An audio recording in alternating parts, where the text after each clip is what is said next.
Olá, tudo bem? Aqui é Éder do SST Online e hoje eu estou aqui com um convidado muito especial para falar para você sobre o programa de conservação auditiva. Dr. Ayrton Critico, que é médico especialista na área e também é o idealizador do software de gestão de SST, um dos mais completos na gestão de SST para o social, o SigoWeb. Dr. Ayrton, muito obrigado por aceitar o convite, seja bem-vindo, se apresente para a nossa audiência. Muito bem. Bom, Éder, inicialmente, obrigado por ter me convidado e parabéns pela tua iniciativa, tanto do SST Online, como principalmente por ter acertado o meu sobrenome. A pronúncia dele conseguiste com muita facilidade. Parabéns por isso também. No dia 26 desse mês, estamos em... Que mês estamos, Éder? Estamos em junho. Junho? A Em menos aqui junho. no Brasil é No dia junho, não 20, me sei perdi aí. no tempo. Me perdi no tempo e no espaço. No dia 26 deste mês, nós teremos um evento promovido pela Fundacentro de Minas Gerais sobre PCA. A Fundacentro vai... Aliás, já fez um evento, foi em março, sobre o FAP, gestão do FAP. Vai fazer este agora sobre o Programa de Conservação Auditiva e está programado para agosto um outro evento sobre o E-Social. Vou compartilhar a tela, que é o nosso roteiro, Éder, e vamos conversando então a respeito do que...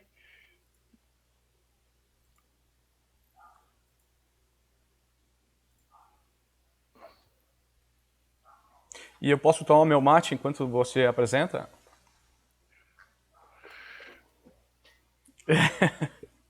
Se a gente tivesse combinado, eu teria feito o meu para a gente ir mateando junto aqui também. Então vamos lá. Tá vendo a minha tela, Éder? Sim. Muito bem. É um seminário, então, que a Fundacentro promove, seminário Programa de Conservação Auditiva. A ideia desse seminário, ou a ideia do que nós vamos apresentar, é uma ideia de atualizações. Isso significa o seguinte: nós pretendemos mostrar diversos aspectos de um programa que habitualmente não são utilizados, não são explorados, e fiquem bem certos de que realmente eles são muito interessantes. Muitos deles, inclusive, têm até uma fundamentação legal, uma certa exigência legal. Alguns, como eu disse, não são utilizados, mas a partir do ano que vem, quando entrar em vigência o E-Social, muitas coisas vão ser solicitadas de fonoaudiólogos a respeito das suas audiometrias e também do seu programa de conservação auditiva. É isso que nós pretendemos, então, apresentar no evento da Fundacentro. Aqui nós temos, isso retirado do site da Fundacentro, uma chamada para o seminário, período, um horário pequeno, das 8 às 12 da manhã. O evento tem duas formas. Uma forma presencial, que vai acontecer em Belo Horizonte, e uma forma através de um webinário, que poderá ser visto através da ferramenta da boa vontade, da paciência, da disposição. O que mais, Ed? Que mais que eu esqueci? Incentivo, né, Tá? a compartilhar conhecimento.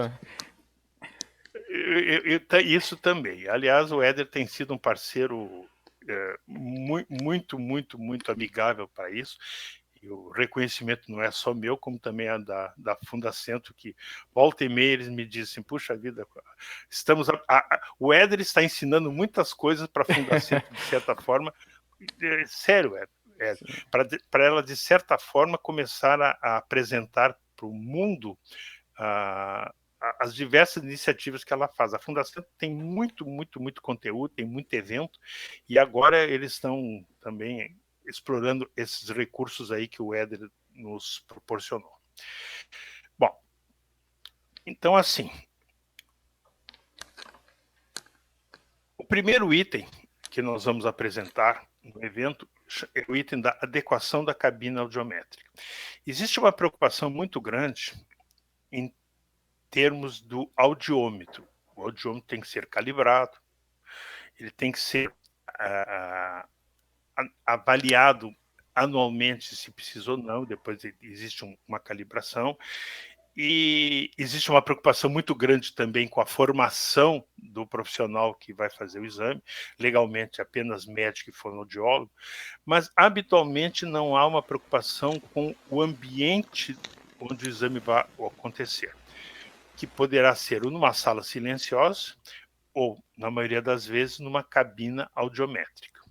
Nós vamos mostrar como se faz essa adequação. E agora um parênteses, que eu deveria ter já, Éder, conversado no início.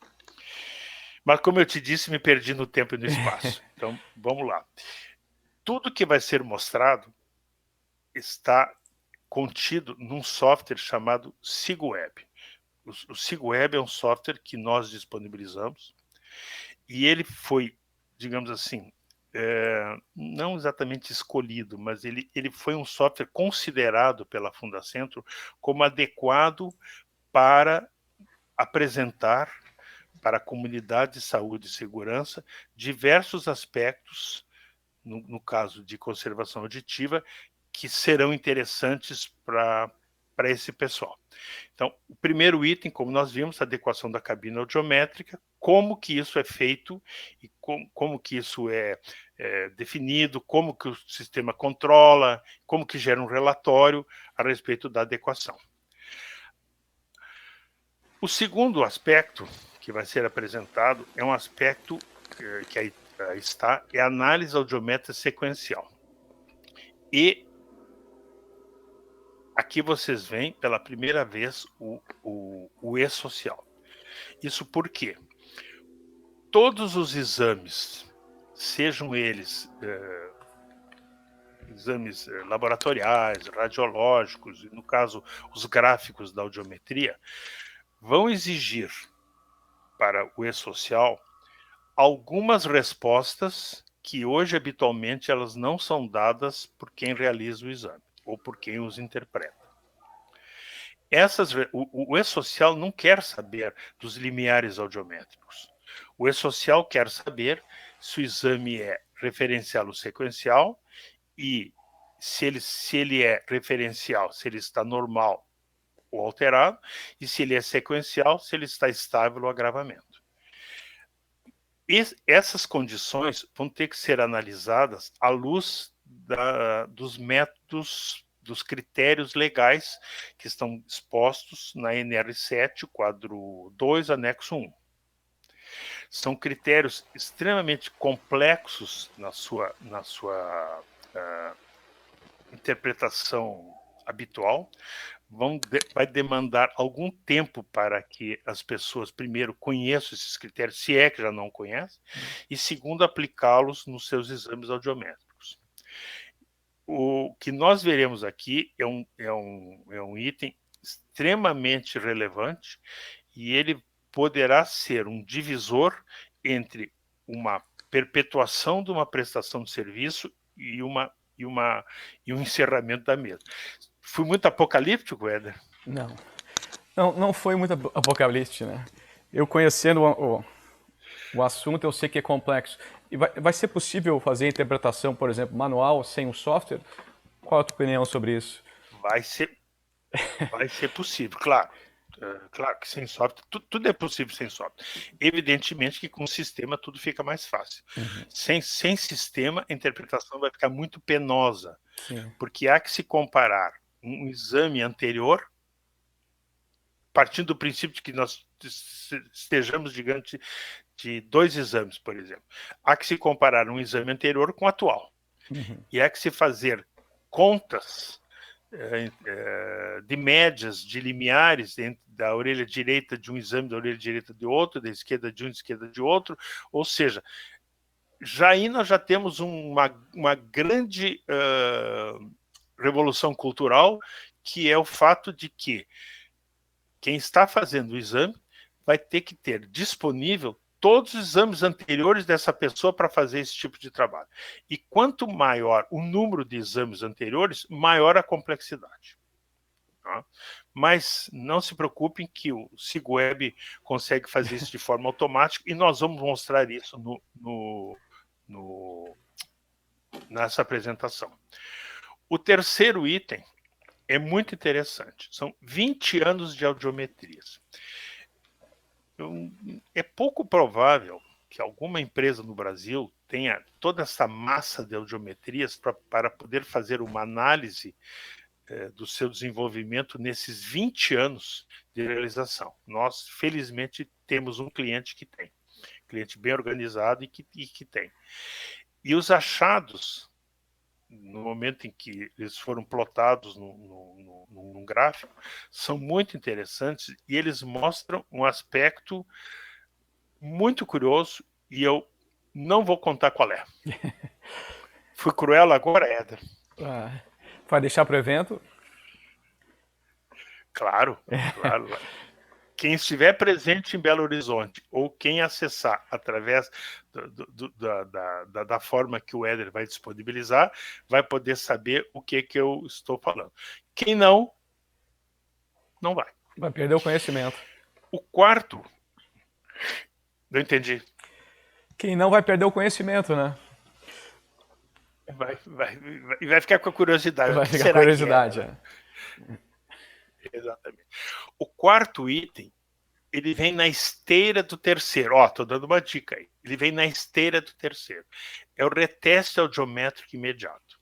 O reteste audiométrico é uma exigência legal, talvez pouco utilizada, porque hoje a audiometria ela é feita, é entregue para o empregado e ela representa, digamos assim, os limiares observados hoje, mas isto em termos de e-social é insatisfatório, porque o e-social, como nós vimos lá no item 2, ele vai pedir, entre as diversas informações, se o exame está estável ou agravamento.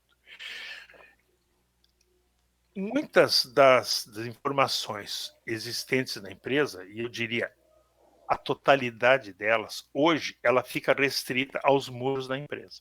Com o e-social, ela vai virar de domínio público. E isso significa que muitas informações vão sair e como nós não conhecemos o e-social, nós não sabemos os desdobramentos, nós não sabemos até que ponto o conhecimento dessas informações poderá impactar de uma forma negativa para a empresa em 1, 2, 3, 5, 10, nós não sabemos nada disso. Há que se tomar muito cuidado para, primeiro, que as informações sejam consistentes e representativas de uma realidade.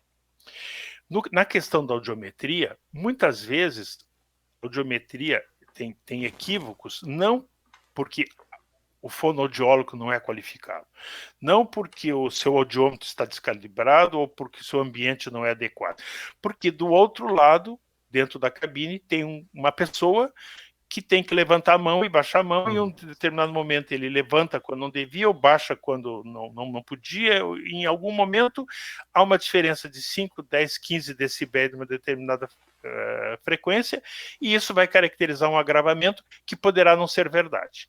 E esse agravamento, podendo não ser verdade, a empresa está informando isso para o ambiente do e-social como um problema. E, havendo um agravamento, talvez haja necessidade de emissão de CAT. E poderá estar emitindo CAT para questões que talvez não precisem. Por quê? Porque se o exame tem algum viés de informação, se algum limiar por 5 decibéis, ele caracteriza um agravamento. Daí a importância do reteste. O reteste, eu poderia dizer que é o controle de qualidade do teste audiométrico. Do meu entendimento, hoje não, o ano que vem, quando entrar o e-social, absolutamente necessário, prática necessária para a realização da audiometria consistente. E quando tem que ser realizado o reteste? Sigo, Éder. E quando tem que ser realizado o reteste? Boa pergunta. Quando o exame dá gravado? Ou... Exatamente. O SigWeb ele tem uma funcionalidade em que automaticamente, como ele está fazendo a interpretação sequencial automática, ele detecta 3 situações. Ele detecta uma situação em que há um desencadeamento da perda, ou seja, a pessoa tem uma audição normal e passa a ter perda. Ele detecta uma situação em que tem um agravamento, que é uma audição alterada e que nesse exame ela está mais alterada ainda, e um exame inconclusivo, ou seja, um exame em que pelos limiares são limiares mais sugestivos de perdas não ocupacionais e não se pode, então, chegar a uma conclusão. E por isso ele é inconclusivo. Havendo uma dessas 3 situações, automaticamente o sistema abre uma pop-up e informa para quem está fazendo o exame. Aconteceu tal coisa na orelha direita, tal na esquerda, enfim. Você quer fazer um reteste agora? Como a pessoa, o testado, está dentro da cabine, é óbvio que eu quero. Eu vou despender mais 1 minuto, 1 minuto e meio. Em compensação, eu vou entregar para o meu cliente um teste com mais qualidade. Então, espero ter respondido a tua pergunta. Mas posso fazer mais uma pergunta? Porque no caso da audiometria, a questão do referencial e sequencial é um pouquinho diferente dos outros exames, né? Parece que na audiometria, quando um exame dá um agravamento, dá uma alteração, ele passa a ser o referencial. E o referencial de uma orelha pode ser diferente da outra. Eu queria que tu explicasse um pouquinho sobre isso. Muito bem. Posso falar? Sim, sim. Não, quer dizer alguma coisa ou não? Não, é só porque vai ser um pouco complicado para os profissionais que vão preencher o social essa questão do referencial e sequencial, né? Porque essa complexidade que exigido do exame audiométrico. Vai ser complexo. Então, basicamente, digamos que tu tens um ácido hialurônico para exposição a tolueno, por exemplo. O primeiro exame da pessoa é o referencial. O segundo é o sequencial, e o terceiro é o sequencial, o quarto é sequencial, e vai ser sempre sequencial. E aí tu vais comparar o primeiro com o segundo, e se houve alguma alteração, o terceiro com o segundo, ou se não, o terceiro com o primeiro, ou o quarto com o primeiro, enfim, tu vai fazendo as comparações necessárias, mas sempre um exame com exame. Na questão da audiometria, isso é um pouquinho mais complexo, porque o referencial não é necessariamente o primeiro exame. Ele é o primeiro exame quando só tem um exame único. Mas se tu tens mais de um exame, o referencial poderá ser o do segundo exame, desde que algumas condições aconteçam, tipo assim, um desencadeamento de perda ou um agravamento. E, feliz ou infelizmente, nós temos 2 orelhas. Sim. Isso significa que tu podes ter um referencial numa e um referencial em outra data na outra. E aí, quando tu faz um terceiro exame, digamos assim, tu tens que comparar esse terceiro exame com o referencial da orelha direita, que pode ser o segundo, e com o referencial da orelha esquerda, que pode ser o primeiro. A situação é realmente complexa. Voltando um pouquinho atrás no que tu disseste lá atrás, nada que não possa ser feito manualmente. Mas isso vai atrapalhar muito a produção, digamos assim, da realização dos exames, porque vai implicar numa outra tarefa, vai despender mais tempo, vai ficar mais caro para o cliente, aliás, muito mais caro, e é uma questão que tem que ser considerada, né? Como eu disse, o sistema faz isso tudo de forma automática. Passamos, Éder? Passamos. Bom, o quinto é a análise da perda auditiva. A análise de perda auditiva também é uma questão legal. Ela está lá também na NR7. Normalmente, a empresa analisa um acidente, faz análise do acidente. Perda auditiva é um acidente. Perda auditiva é uma doença ocupacional equiparada a um acidente de trabalho. Se existe uma perda auditiva, no caso, a semelhança do reteste, e o sistema identifica. Se existe um desencadeamento ou se existe um agravamento, há que se analisá-lo, porque não se pode a priori dizer que aquela perda auditiva é ocupacional porque simplesmente a pessoa trabalha exposta ao ruído. Até porque existem, basicamente, Éder, 4 condições que criam ou que podem desenvolver perdas auditivas. Uma delas são todas as doenças que pode originar, como, por exemplo, um colesterol elevado, um triglicerídeo elevado, um problema de tireoide, doenças como sífilis, algumas viroses, todo esse conjunto chamado de nosoacusia. A segunda condição é uma condição de exposição a um ruído não ocupacional, que faz parte do nosso dia a dia, faz parte do nosso cotidiano. Todas as pessoas andam nas ruas, as pessoas se divertem, as pessoas usam cada vez mais aparelhos nos seus ouvidos, enfim, para amplificar o som, enfim, e isso é chamado de socioacusia, é uma das condições que gera perda auditiva. A terceira é uma condição inevitável, vai acontecer com cada um de nós se chegar, graças a Deus, a uma determinada idade, que é a presbiacusia, é a perda da audição pela idade. Verdade. E a última, pela idade. E a última é a perda da audição pela exposição ao ruído ocupacional. Então vejam que nós temos 2 espécies de ruído. Nós temos a socioacusia, que é o verdadeiro pair, que é perda auditiva induzida por ruído, e nós temos a perda auditiva induzida por ruído ocupacional, que não é pair, é pairo, e as duas estão perdidas. Aliás, um parêntese, eu sou o pai da pair, sou o pai da pairo e sou o pai do PCA. PCA. E tenho documentado isso. Essas 3 siglas são meus filhos. Sabe? Então, assim, eu tenho mais do que 3 filhos. Eu tenho, pelo menos conhecidos, eu tenho 6. Meus 3 e mais a Paíra, a Paíro e o PCA. Eu posso fazer uma pergunta sobre os filhos? Sobre os teus filhos. É possível distinguir pela frequência ou pela... Digamos, em certos casos, no trabalho, pode ficar exposto a uma frequência de ruído e depois em casa outra frequência. Tem como, se sofrer uma perda, tem como distinguir entre a perda ocupacional da perda? Não tem. A tua pergunta é muito inteligente, muito interessante, porque havia uma suposição de que pelo espectro do ruído ele poderia, digamos, um ruído com preponderância de baixa frequência afeta a cóclea na sua parte basal, um ruído de alta frequência vai afetar a cóclea mais na parte apical, mas isso não é verdade.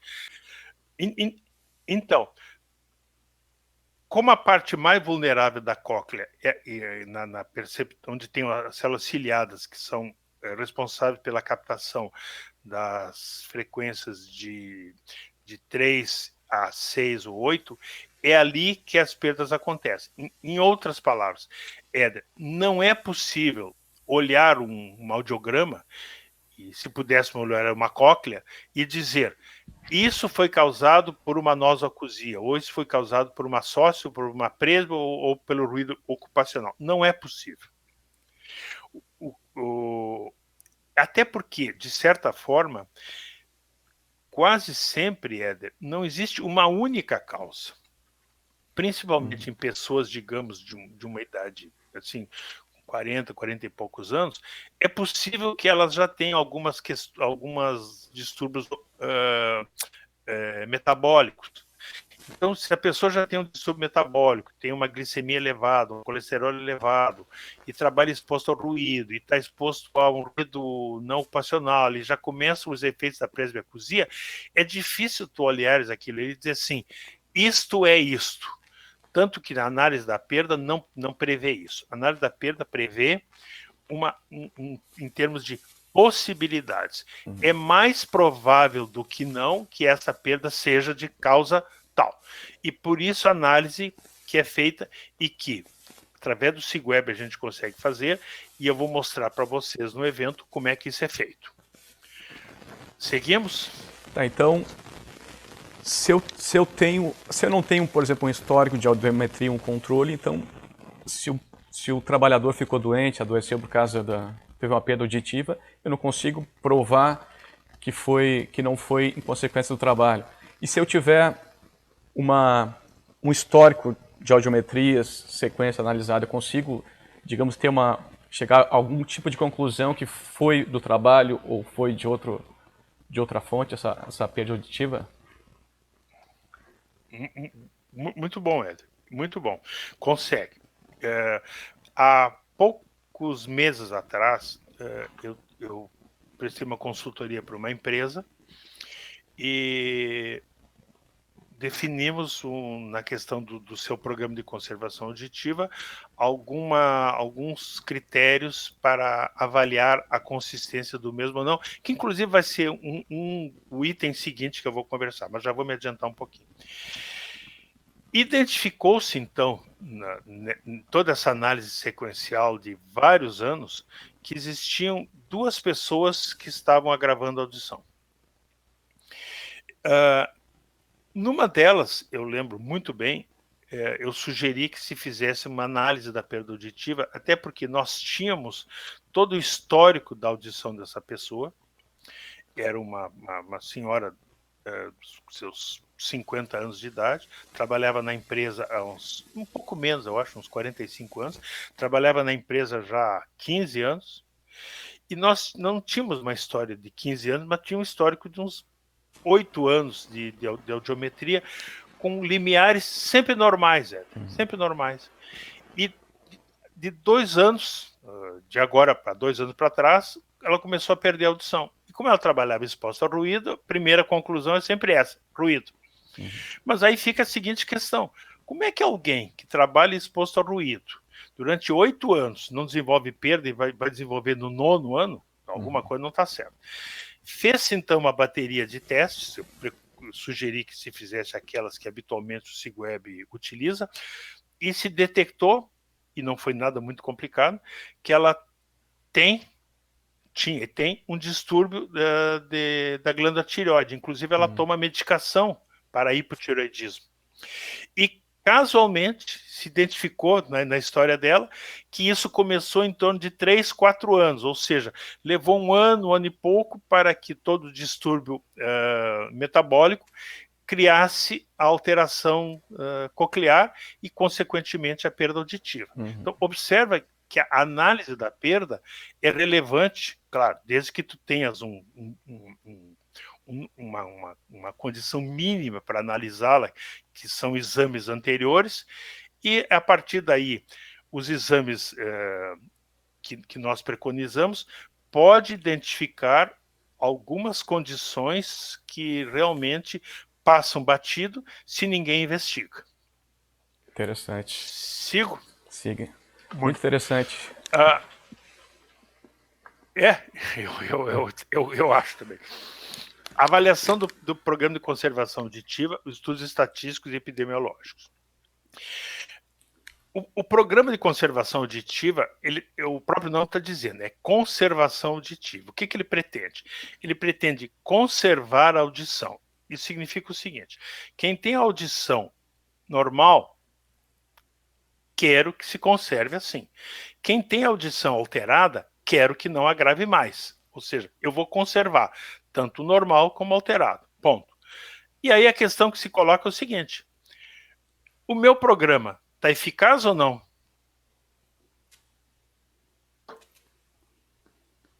O silêncio agora foi proposital, porque normalmente a essa pergunta não existe uma resposta consistente. Se pode dizer assim: sim, o programa está bom porque eu já fiz 1000 audiometrias, todos os EPI, todos são treinados, todos trocam, todos... Sim, mas eu quero saber o seguinte: está conservando a audição das pessoas ou não?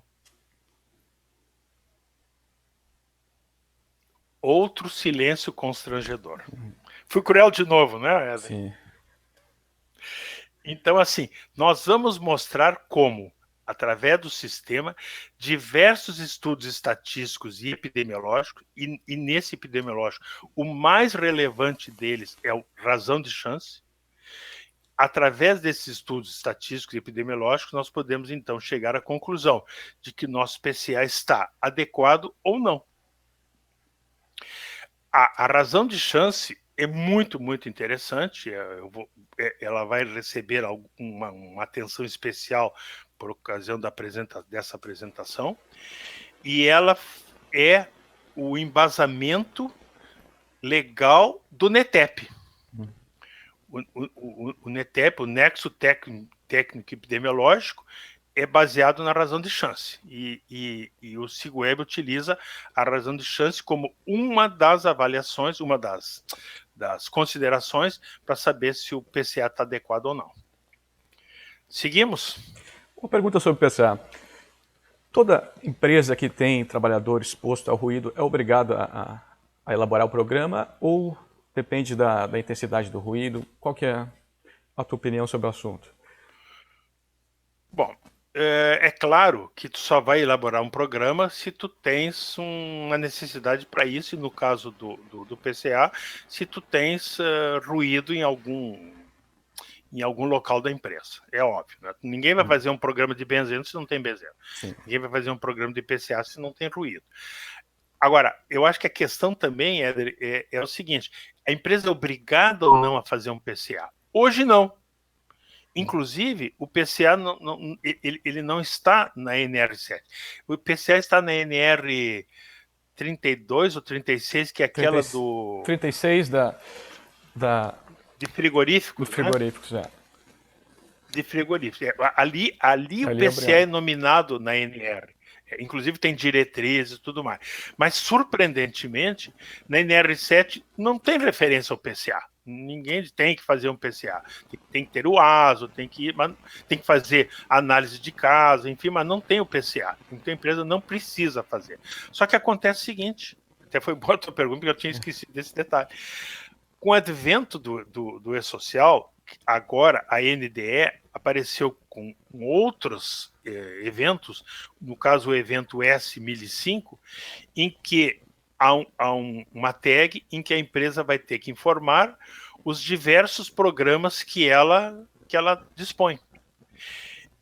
E isto, de certa forma, é algo que vai exigir das empresas que elas apresentem o seu PCA, assim como vão apresentar o seu PPRA, o seu PCMSO, o seu PCMAT e uma série de outros 46, agora não estou seguro, mas acho que são 46 programas listados numa tabela do e-social. Acho que são 46. 43 deles são voltados para a área de segurança, 2 para a área de medicina, não, 42, aí não vai fechar a conta, mas enfim, mais ou menos, agora não me lembro de cabeça, mas basicamente para a área da audiologia são 2. Eles listam ali o PCA, conforme a NR7, que como eu digo, não está, mas está implícito que esteja, e o PCA da NR 32 ou 36? 36. Eu nunca sei qual é o... A 36. Então, assim, é 36. E isto abre uma outra possibilidade para fonoaudiólogos. Hoje, o PCA, digamos, é uma liberalidade da empresa, ela quer ter. Tá? Agora, com o e-social, com a necessidade da empresa demonstrar boas condições de saúde e segurança do trabalho, ou boas condições que oferece na saúde e segurança do trabalho, essa dos seus programas é algo quase mandatório. Quase mandatório. Então, assim, vai abrir um bom campo para que fonoaudiólogos, e somente eles é que vão ser chamados para elaborar o PCA, possam também, para as empresas que hoje eles atendem, fazer não só a audiometria, como também o PCA. Sigo? O PCA também ele pode servir como um documento de defesa da empresa em caso de NETEP, né? Não pode? Em caso de NETEP, Éder, eu acho um pouco complicado. É um assunto interessante, eu não tinha pensado nisso. Mas eu te prometo que eu vou pensar nesse assunto, porque... Não, eu te digo por quê. Porque O nexo epidemiológico é concedido pelo perito que faz uma presunção de que aquele afastamento tem conotação ocupacional, correto? De acordo com a Só lista que tem C, um né? detalhe. Exatamente. Só que tem um detalhe. Não me ocorre, e aí eu até quero me servir do teu conhecimento também. Não me ocorre, Éder, nenhum afastamento que a empresa vai mandar por perda auditiva. A empresa pode emitir uma CAT por perda auditiva, mas ela não manda o empregado procurar, vai se afastar da Previdência. Por exemplo, o empregado tem uma doença. Não vou falar de acidente, vamos falar de doença. Tem uma doença. A doença vai incapacitando para o trabalho. Ao final dos 15 dias, seguidos ou não, a empresa o encaminha para a Previdência. Nenhuma empresa encaminha para a Previdência o empregado com perda auditiva. Consequentemente, acho que talvez eu não precise pensar muito no assunto. Acho que o PCA não vai ajudar por uma razão muito simples. Não vai existir NETEP por perda auditiva. Sim. Tá certo? Sim. Bom, e finalmente o último, que também vem na esteira da exigência agora, que vai aparecer em janeiro, do evento S1005, o documento PCA. O documento PCA no SIGWeb ele é constituído de 3 partes. Uma parte, um texto básico, uma parte de personalização da unidade, onde se pede nomes dos responsáveis, enfim, e uma parte dos diversos relatórios gerenciais, que são aqueles que nós vimos e que podem dizer se o PCA está adequado ou não. O sistema elabora isso de forma automática, significa que, ao abrir um novo campo de trabalho para a FON, estou seguro que vai abrir, que é a necessidade, repito, não só de fazer audiometria, como também de elaborar o PCA, através do SIGWeb, ela consegue elaborar um PCA para 50 clientes, 100 clientes, em 5 minutos para cada um. Eu ouso dizer, Éder, que talvez não seja bom a gente usar esse parâmetro de tempo, porque se ela disser que fez em 5 minutos, ela não vai poder cobrar muito pelo PCA. Tá? Demorei quase 2 meses para fazer. Tá bom assim, Éder? Melhorou agora ou não? Sim, sim, sim. Tem que valorizar o seu trabalho, né? Claro, claro. Bom, então, meus amigos, o que nós tínhamos que apresentar era isso, ou seja, essa é a chamada para o evento. Trabalhamos bastante nele, estamos há quase 3 meses trabalhando nas apresentações, trabalhando na própria estrutura para que ele fosse um evento circular, ou seja, como se observa, cada apresentação tem um link para a outra, né? E acho que é um evento imperdível.